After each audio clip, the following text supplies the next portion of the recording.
Vamos a hacer un repaso. ¿Quién me puede decir en 2 palabras, 3, 4, de qué trataba la poesía de nuestro hermano? ¿Quién lo resume a su forma?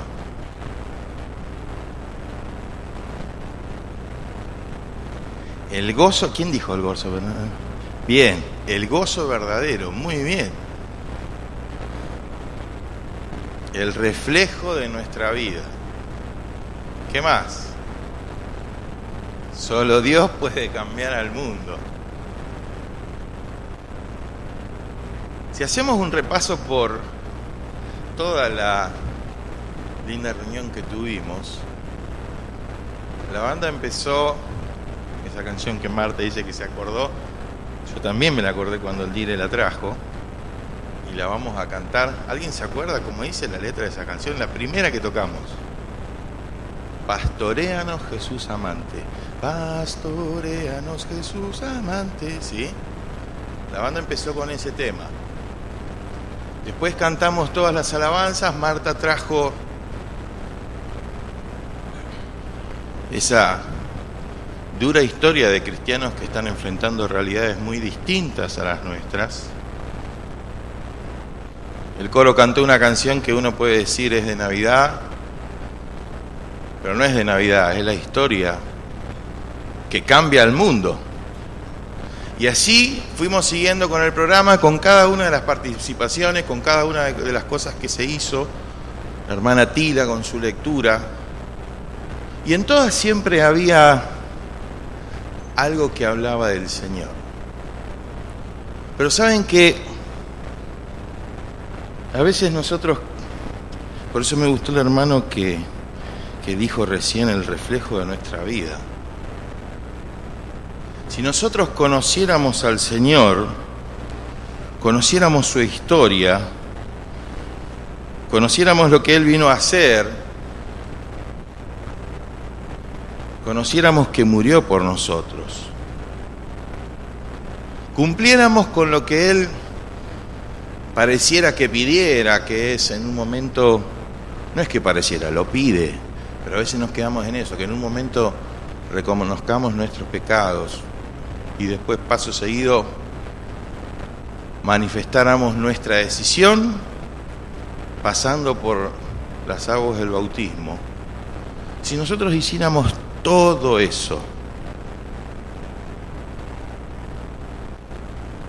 pero si la poesía del hermano Nicolás no es realidad en nuestra vida, de nada sirve.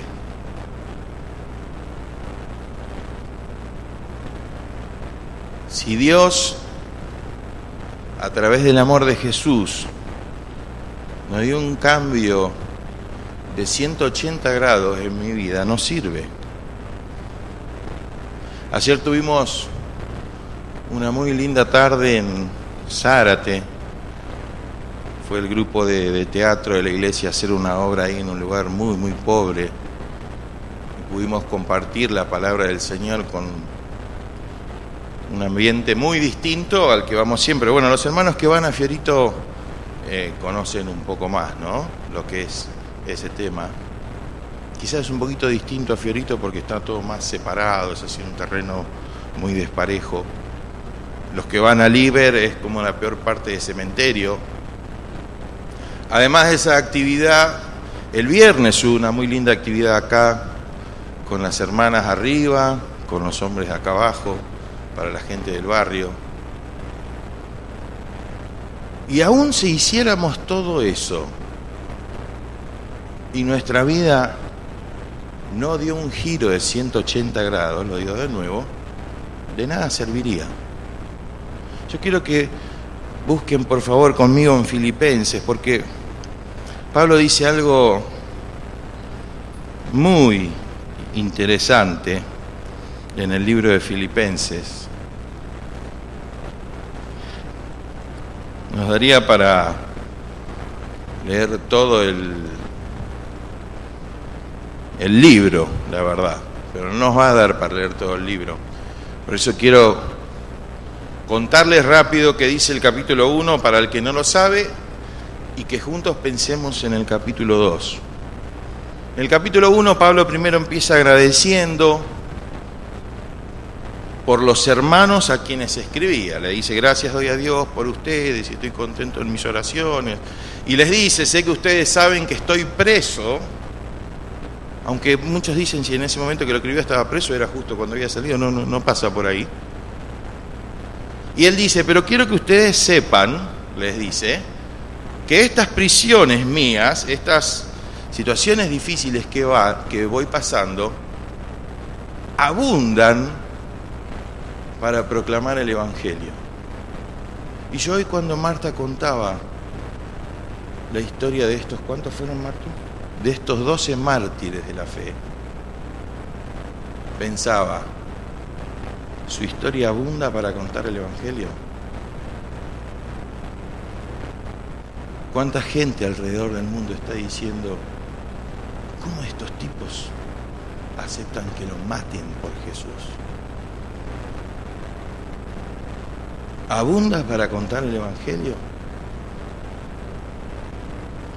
Y Pablo sigue diciendo: ¿saben? Les dice: ¿saben que a raíz de que yo estoy en la cárcel, o estaba en la cárcel, muchos más tomaron ánimo y empezaron a predicar? Y algunos predicaban para bien, dice él, y otros predicaban solo para darme celos a mí, porque predican porque me quieren hacer daño. Y él dice: así todo, el Evangelio es predicado. Los que hacen bien y los que hacen mal. Creo que nosotros, si podemos mirar un poquito el mundo que vivimos, nos damos cuenta que también es así. Hay gente que predica el Evangelio por bien, hay otros que predican un Evangelio distorsionado por mal, por sus propios beneficios. Pero así todo, muchas veces la gente conoce de Jesús. ¿Se pusieron a pensar en eso? Yo a veces lo pienso, ¿no? No voy a poner ni nombre, ni apellido, ni denominación, pero miramos la tele a la noche, ¿sí? Y hay muchas cosas que son erróneas y que son falsas, pero de alguna forma se menciona a Jesús también.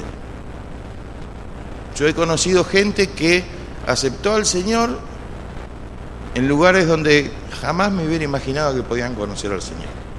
Y con el tiempo crecieron, se dieron cuenta que la doctrina que ahí se enseñaba no es verdadera y buscaron una iglesia con una doctrina más sana. Pero aceptaron al Señor ahí. Y entonces Pablo les sigue diciendo a ellos: yo ahora no sé qué hacer, porque es cierto que estoy sufriendo, es cierto que estoy pasando por dificultades, y si pienso que me puedo ir al cielo, sería mucho mejor. Pero si pienso que tengo que quedarme porque hay que seguir predicando,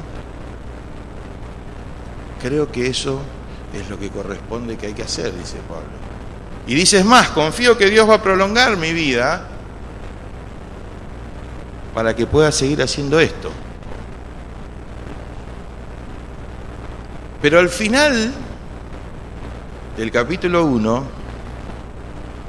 Pablo dice algo que, si bien sabemos que esa carta estaba escrita a los filipenses, está escrita a nosotros también, está escrita a todos los cristianos.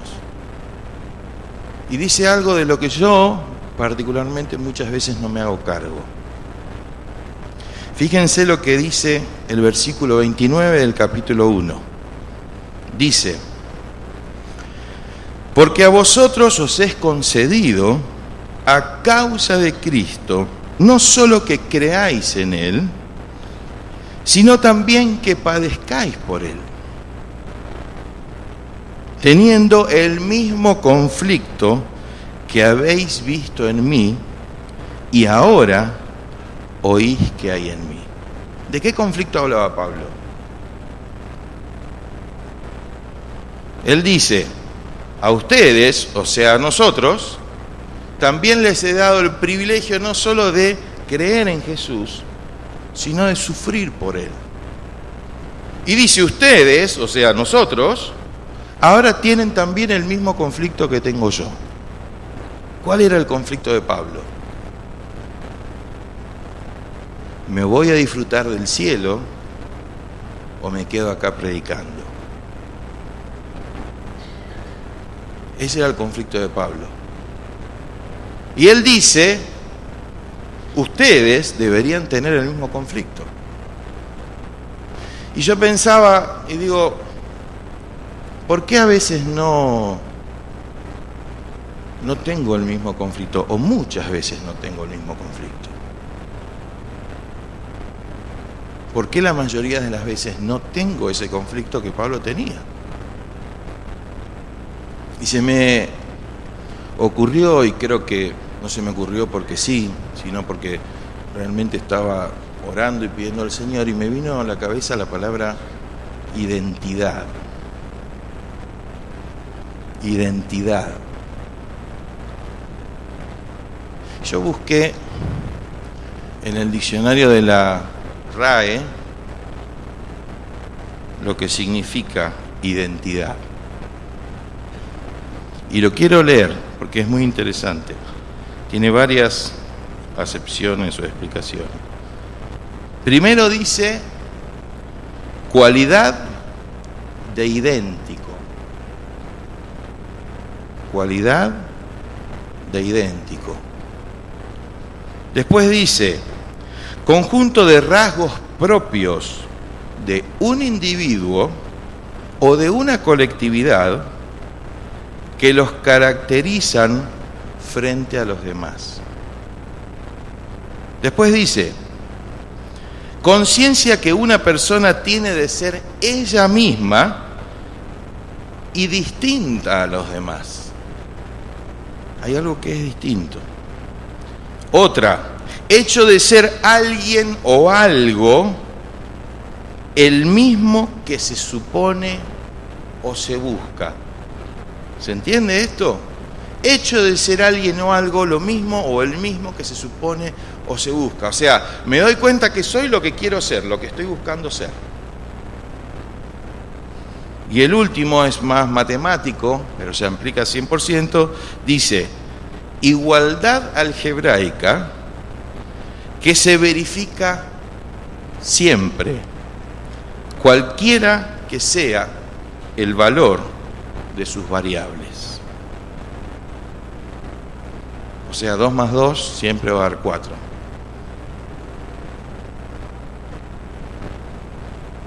Y yo decía, ¿me identifico con Cristo como se identificaba Pablo? ¿Sufro lo que Pablo sufría por seguir al Señor? Y entonces Pablo en el capítulo 2, que es lo que quisiera que compartiéramos juntos, empieza a hablar y a decir qué es lo que fue nuestro Maestro. Y dice, por tanto, si hay alguna consolación en Cristo, si algún consuelo de amor, si alguna comunión del Espíritu, si algún afecto entrañable, si alguna misericordia, nada hagáis por contienda o por vanagloria, antes bien, con humildad, hoy en la clase hablábamos de la humildad, estimando cada uno a los demás como superiores a él mismo, no mirando cada uno por lo suyo propio, sino cada cual también por lo de los otros. Vamos a pensar en este primer pedacito. Dice, si hay alguna consolación en Cristo, algún consuelo de amor, alguna comunión en el Espíritu, algún afecto entrañable, alguna misericordia, completen mi gozo sintiendo lo mismo. Pablo nos está diciendo, busquen sentir lo mismo que siento yo. Búsquenlo sentir. El mismo amor, unánime, sintiendo una misma cosa. Nada hagáis por contienda o por vanagloria, antes bien con humildad, estimando cada uno a los demás como superiores a él mismo. Qué distinta sería nuestra iglesia si todos pudiéramos aplicar esta verdad. Si todos nosotros pudiéramos decir, soy inferior al que tengo al lado. Miren si Pablo no podía gloriarse, y después termina diciendo algo que también es muy interesante ver cuando estemos al final de la parte que vamos a leer hoy, que parece que Pablo se agranda, diría alguno, pero vamos a ver qué es lo que está diciendo. Y Pablo dice: ninguno se considere mayor que otro. El 4 dice: no mirando cada uno por lo suyo propio, sino cada cual también por lo de los otros. ¿Está diciendo que no me ocupe de mis cosas? Lo digo de nuevo. No mirando cada uno por lo suyo propio, sino cada cual también por lo de los otros. ¿Está diciendo que no me debo ocupar de mis cosas y me tengo que ocupar del otro? ¿O está diciendo que me tengo que ocupar del otro como me ocupo de las mías? Eso es lo que está diciendo. Dice: así como te ocupas de las tuyas, ocúpate también de las cosas de los demás. Y empieza ahí lo que muchos llaman un cántico acerca de Jesús. Y dice: haya pues en vosotros el 5, este sentir que hubo también en Cristo Jesús. Y acá es donde empieza realmente lo más fuerte. Dice: el cual, siendo en forma de Dios, no estimó el ser igual a Dios como cosa a que aferrarse. No es que Jesús despreció el ser Dios. No es que Jesús no le dio valor a esa cosa, a esa situación, a esa cualidad. El versículo dice que Él no estimó eso como algo a que aferrarse. Y acá es donde tenemos que empezar a bajarlo a nosotros mismos. ¿A qué me estoy aferrando? Cuando yo no puedo decir que mi sentimiento es igual al de Pablo, que lo único que le importaba en su vida era predicar el Evangelio. Siempre me gusta ver algo. ¿Saben que Pablo es el que más defendía a que se ayude económicamente a los misioneros? Y está bien y es bíblico. Y creo que uno ve en ejemplos, y nosotros podemos verlo en ejemplos de nuestra iglesia, cómo es importante que como iglesia podamos ayudar a los misioneros. Y aunque siempre sintamos que le estamos dando poco, es importante que nos esforcemos en hacerlo cada día mejor. Pero fíjense al grado que llegaba Pablo, que él se buscaba su propio sustento. Y él decía: no quiero ser gravoso a nadie. Y nosotros vemos, son los ejemplos de hoy, no quiero mencionar, pero el hermano Juan, la hermana Lidia, no son hermanos que no son gravosos a nosotros, porque si tuvieran que vivir solo con lo que nosotros les damos, sería imposible. Pero nosotros lo podemos traer con estos ejemplos, y quizás estos hermanos pueden decir: renuncio a comprar un auto nuevo, renuncio a comprarme una mejor casa, renuncio a comprarme el último celular o el último teléfono, porque si emplearía mucho tiempo en eso, me quedaría sin tiempo para predicar. Si me ocuparía tanto en conseguir todo lo que puedo conseguir, se me gastaría la vida. Y es una renuncia, es una flor de renuncia. Pero ¿saben? Nuestro Señor no renunció a dinero, renunció a toda su gloria.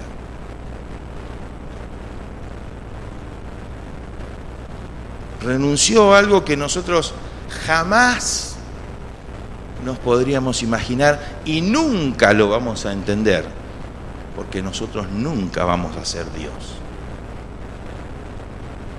Y Él renunció. Él renunció.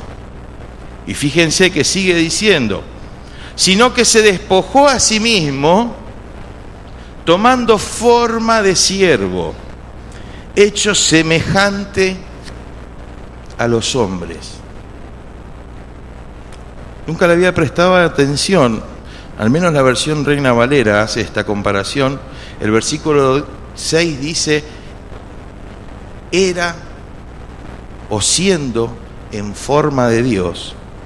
Y el versículo 7 usa la misma estructura y dice, tomó forma de siervo. De esta forma suprema a esta forma que podríamos decir que es la más baja. A eso renunció Jesús. A estar en la gloria,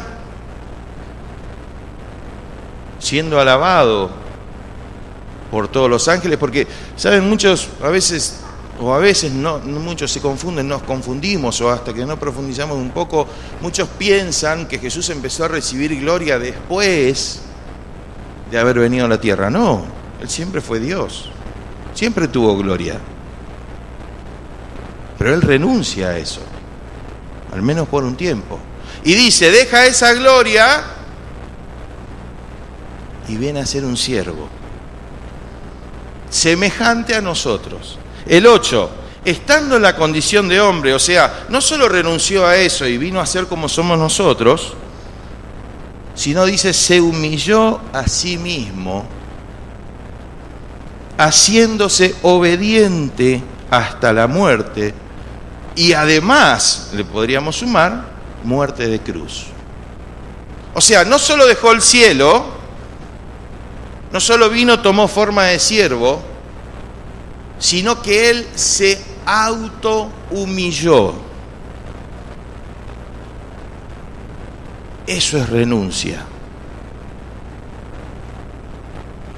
Hay cierta renuncia en servir al Señor y en vez de estar paseando por el centro donde se nos ocurra estar predicando en un lugar, sí, hay cierta renuncia. Uno renuncia a eso. Hay cierta renuncia, si tengo los medios, si tengo los recursos, en irme a un viaje misionero que me lo pago yo mismo en vez de irme al Caribe, a la mejor playa. Sí, hay una renuncia, es cierto. Pero ¿alguno de nosotros renunció al punto de autohumillarse? ¿Alguno de nosotros pudo renunciar hacia ese lugar? ¿Hacia ese punto? Y no solo eso, que se humilla, sino que decide morir para que nosotros podamos ser salvos. Y decide morir en la peor forma, crucificado en una cruz, como el peor ser humano. Eso es renuncia. Y sigue, por lo cual Dios también le exaltó hasta lo sumo y le dio un nombre que es sobre todo nombre. ¿Vieron el coro que me encantaba hoy? Esa canción, Dios, es increíble como Dios también arma. Dios le dio un nombre que es sobre todo nombre. ¿A quién exaltó Dios? Si Jesús era Dios, ¿cómo dice acá que Dios lo exaltó? Creo que varios sabemos lo que está queriendo decir. ¿Quién se anima a decírmelo? ¿Por qué dice, al principio dice, Él era Dios, y después dice, Dios lo exaltó? Porque Dios, a quien exalta, es al Jesús humano que todos pudimos ver. Ya sea en forma presente, o ya sea en películas, ya sea en historias, ya sea que me lo enseñaron mis padres, en las escuela dominical o donde haya aprendido la historia de esa persona, 100% Dios por un lado, pero 100% hombre por otro lado. No es menor que pensemos en esto. ¿Saben por qué no es menor? Cuando uno mira esto, o sea, si ustedes buscan comentarios, van a ver que muchos teólogos y filósofos y todos se ponen a tratar de dilucidar a qué cosas renunció Jesús y a qué cosas no renunció, y cuáles son las cualidades que mantuvo de Dios y cuáles son las que no mantuvo. No pasa por ahí este ejemplo lo que nos está diciendo Pablo. Puede ser que nos guste investigarlo y gloria a Dios si aprendemos más a esas cosas, la omnisciencia, la omnipresencia, Jesús la perdió o no la perdió. Si lo miramos las realidades, no hay mucho que describir sobre eso. Pero no pasa por ahí el pasaje. No pasa por estar pensando qué es lo que Jesús perdió de sus cualidades, sino qué ejemplo Él me da a mí. Eso es lo que importa. ¿Qué puedo aprender de Él? Este pasaje no se refiere solamente a que aprendamos la teología. Se refiere a que cambiemos nuestra forma de ver la vida. Se refiere a que podamos elegir prioridades correctas. Se refiere a que estemos dispuestos a renunciar a cosas de las que somos absolutamente dignos, si se puede decir, a derechos que absolutamente nos merecemos, porque trabajo y porque me esfuerzo y porque si trabajé y me esforcé, tengo que tener bendición y la tengo. Pero se trata de decir, yo no voy a estimar eso como algo a qué aferrarme. Si Jesús no estimó el ser Dios como algo a qué aferrarse, ¿cómo yo voy a estimar el tener más dinero como algo a qué aferrarme? ¿Cómo yo voy a estimar a tener un sábado más libre para hacer lo que me da la gana como algo a qué aferrarme? ¿Cómo yo me voy a estimar a quedarme en casa perdiendo el tiempo cuando en un lugar se está predicando y necesitan que Dios use mi vida para transmitir esa palabra? Dios también es un Dios de orden, y así como Jesús nos enseñó esto, también la Biblia, el otro día viajamos con Ale largo y hablábamos de ese tema, la Biblia también nos habla del día de reposo. Y dice que es necesario que tomemos un tiempo en la semana, para frenar, para descansar, para ubicar nuestra mente, para que descanse nuestro cuerpo. Y muchas veces no lo tomamos eso, y también es un pecado delante de Dios. Pero es necesario que yo vuelva a ubicarme en quién soy para poder tomar el ejemplo de Jesús, el ejemplo de Pablo, si queremos a alguien más cercano, el ejemplo de Pedro, si quiero a alguien más cercano, el ejemplo de siervos de Dios contemporáneos nuestros hoy, que nos muestran que seguir a Jesús no significa sentarme a disfrutar de que Él me salvó. Tengo que disfrutar que Él me salvó. Pero no termina ahí ser cristiano. En mi trabajo Dios me permitió conocer a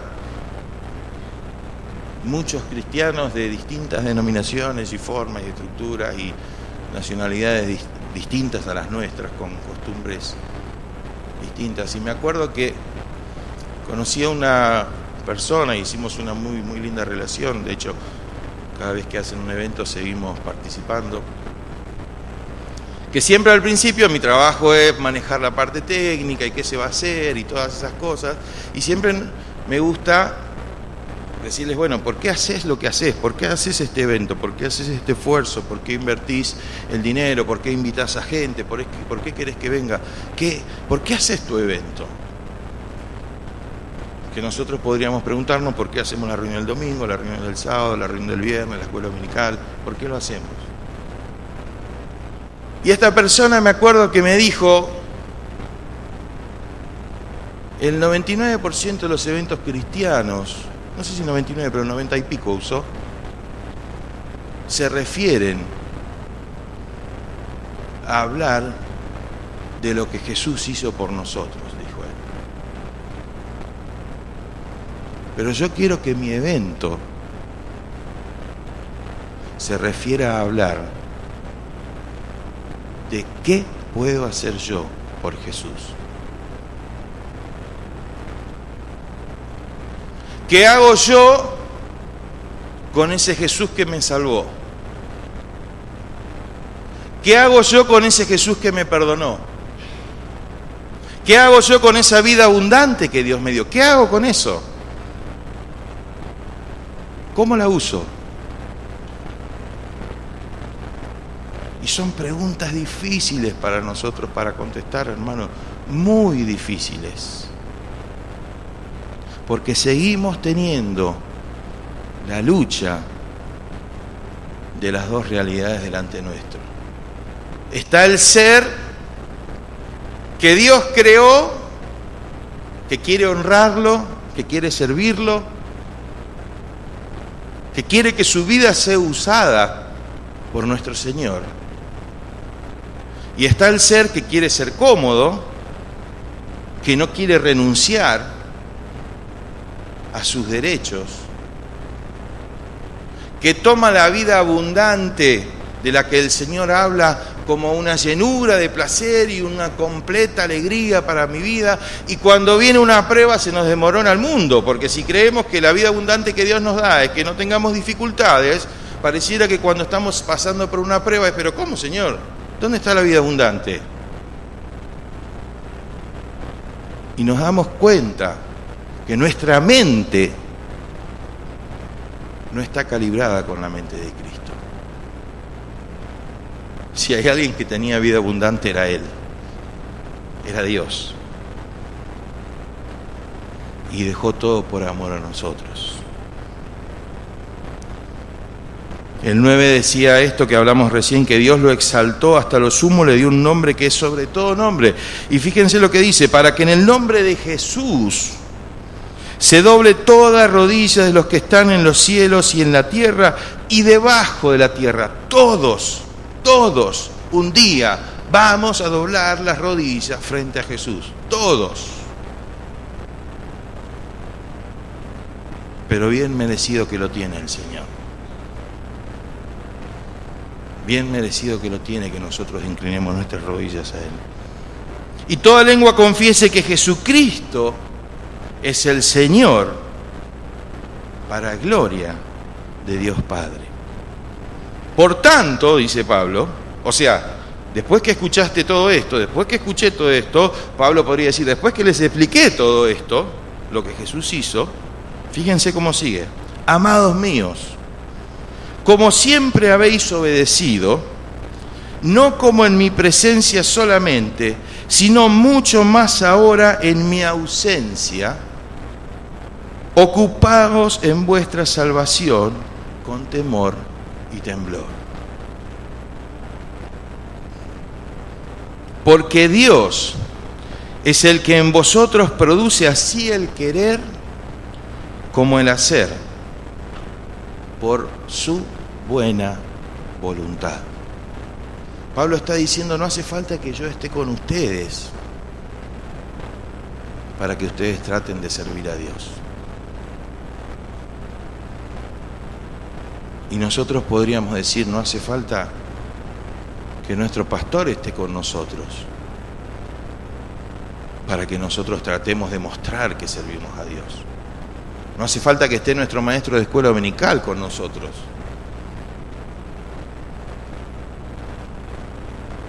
No hace falta que estén mis papás, para los que son más jóvenes, conmigo, para que yo trate de servir a Dios. Porque quien produce el querer y el hacer es Dios.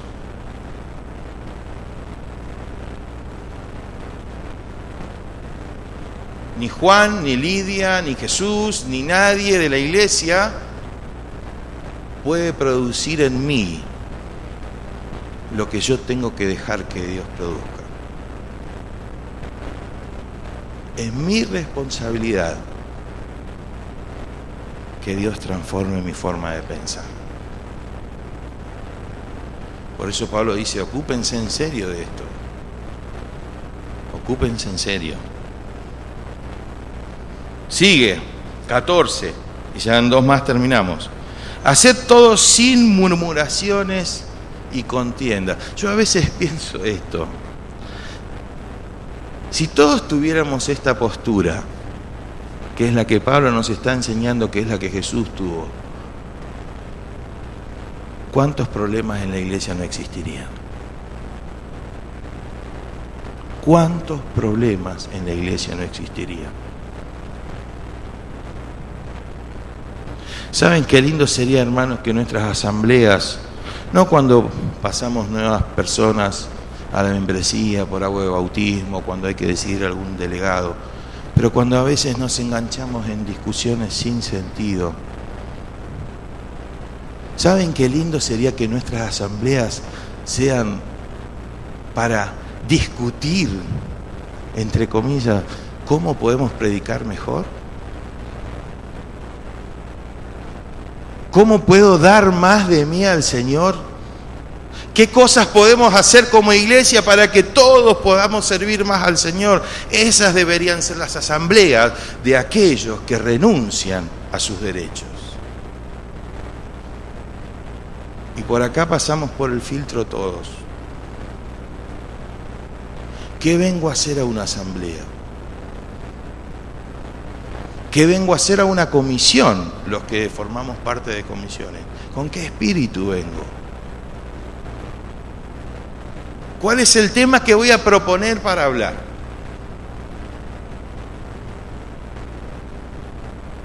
¿Con qué corazón vengo a servir a Dios? 15. Para que seáis irreprensibles y sencillos, hijos de Dios sin mancha, en medio de una generación maligna y perversa, absolutamente igual a la generación que vivimos hoy, en medio de la cual resplandecéis, dice el Señor, dice Pablo, pero el Señor a través de Pablo, como luminares en el mundo. Para eso estamos. Para eso estamos, para resplandecer. Pero para resplandecer hay que negarse. Si no me niego, no resplandezco. Asidos de la palabra de vida, para que el día de Cristo, yo, dice Pablo, pueda gloriarme de que no he corrido en vano, ni en vano he trabajado. Y en esta parte es lo que les decía antes, de que por ahí algunos piensen que Pablo se está agrandando, como diciendo, en el día de Cristo me voy a agrandar. Y aunque sea derramado en libación, dice Pablo, sabemos lo que era libación, si era una ofrenda líquida que se daba a Dios. Imagínense si una ofrenda dura, o sea, sólida, de un animal, duraba poco tiempo en el fuego, imagínense cuánto duraba una ofrenda líquida. Dice, y aunque sea derramado en libación sobre el sacrificio y servicio de vuestra fe, me gozo y regocijo con todos vosotros. Y asimismo, gozaos y regocijaos también vosotros conmigo. ¿Saben por qué no se agrandaba Pablo? Porque Pablo aprendió del Señor y renunció. Y a él lo que le importaba era que el Evangelio sea predicado. A él lo que le importaba era que más personas conozcan a Cristo. A él lo que le importaba era que los que ya habían conocido a Cristo crezcan en su fe. Entonces Él lo que dice es, para que el día de Cristo se cumpla, o cuando el día de Cristo se cumpla, yo quiero estar contento de que el sacrificio no es en vano. Por eso Pablo podía decir lo que decía, y por eso Pablo, volviendo al inicio, podía decir, tengo esta lucha dentro mío, que no sé qué es mejor, si quedarme o salir a predicar. Si irme al cielo y disfrutar de lo que Dios me dio, o quedarme acá predicando. Si somos discípulos de Jesús, hermanos, hay algo que nosotros tenemos que entender. Nunca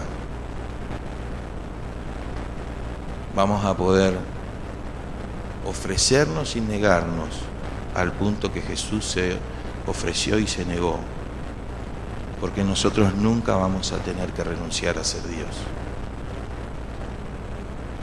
Pero por otro lado también tenemos que saber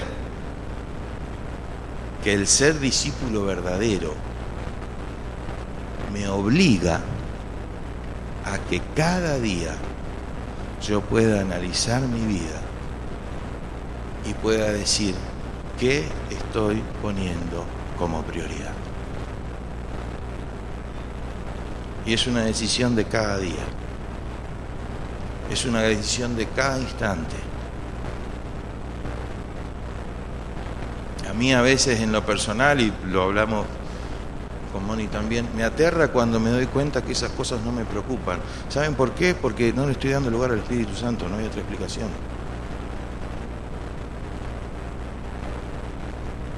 Si me da lo mismo la obra del Señor, en el lugar que sea, en el ámbito que sea, con un cargo en la iglesia, con una responsabilidad afuera, en un ministerio aparte, donde sea que Dios me llame, donde sea que Dios te llame. Si me da lo mismo hacer la obra del Señor que no hacerla, es porque mi lámpara está apagada. Y si mi lámpara está apagada, es porque el Espíritu Santo no me está controlando. Y si el Espíritu Santo no me está controlando, es que no me estoy ocupando de mi salvación.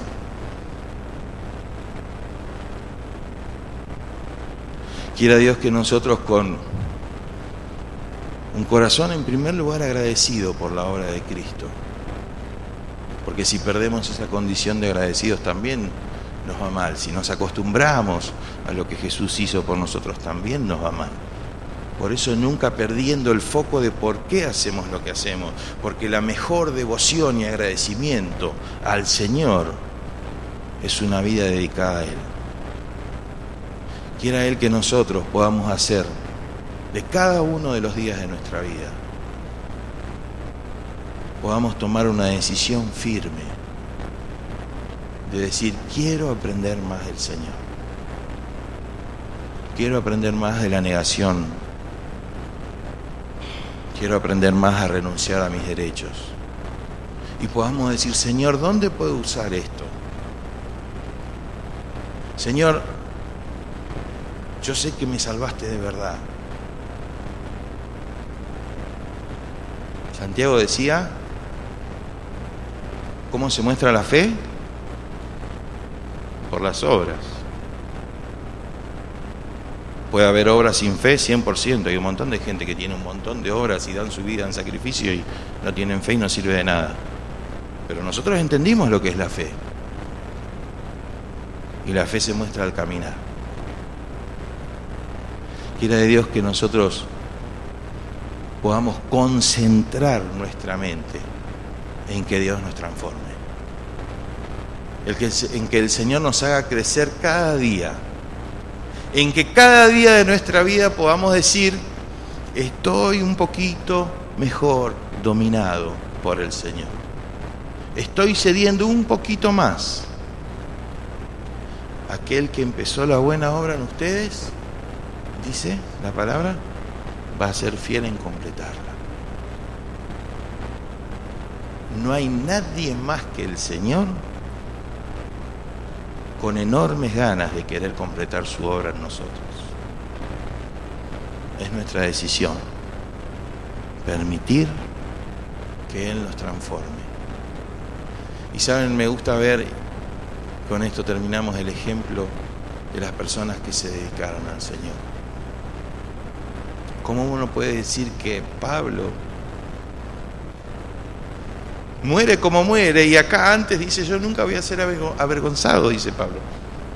Nunca me van a avergonzar. Porque de una forma u otra el Evangelio es predicado. ¿Cómo pueden estos 12 mártires de esta semana ser tirados al mar? ¿Cómo aguantan? El Evangelio es predicado. Miren a las personas que decidieron seguir al Señor y van a descubrir vidas completas en Cristo.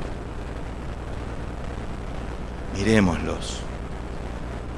Miremos a personas que decidieron no seguir con el llamado del Señor. Y vamos a ver vidas frustradas. Solamente el Señor sabe cuántos días nos quedan de vida.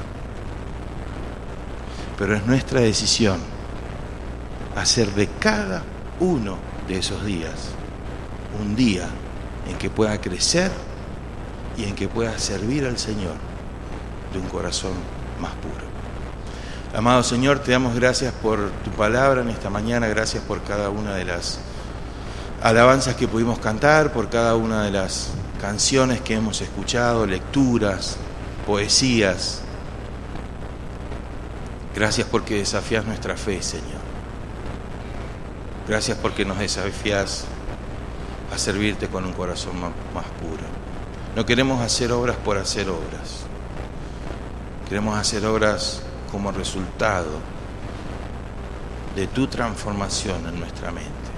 Pedimos que nos ayudes a comprender cada día con mayor profundidad lo que el amor significa. Cada día con mayor profundidad lo que significa el sacrificio.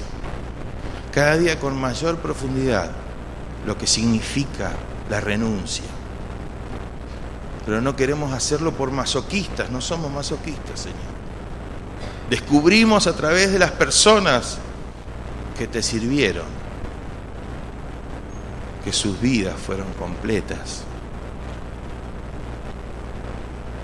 y que tú les vas a entregar una corona en el cielo. Y queremos que esa sea la meta de nuestra vida. Ayúdanos a que podamos a vencer nuestro yo, nuestros deseos, nuestros anhelos, y que en nuestro corazón y en nuestra mente, en primer lugar, pueda estar el deseo de servirte cada día mejor. En el nombre de Jesús oramos. Amén.